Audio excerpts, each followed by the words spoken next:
કેટલાક સપનાઓ અમે કોઈને બતાવતા નથી, કારણ કે ખિસ્સા ખાલી હતા, પૈસા નહોતા, પણ લોકો સપનાની કિંમત પૂછે છે.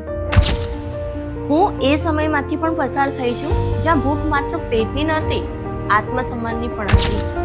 રાતો એવી હતી કે ઊંઘ નથી આવતી અને સવારે એવું લાગતું કે આજનો દિવસ પણ ભારે છે. લોકો હસતા હતા, ઘણા લોકો સહાનુભૂતિ પણ આપતા હતા, પણ ક્યારે લોકો એમ નથી પૂછ્યું કે તું અંદરથી કેટલી થાકી ગઈ હોઈશ.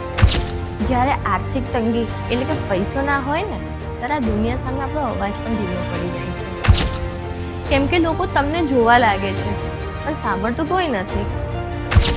મને આજે પણ યાદ છે, મેં મારી જાતને અરીસામાં જોઈને પૂછ્યું, શું તું આખી જિંદગી આ રીતે જ જીવીશ?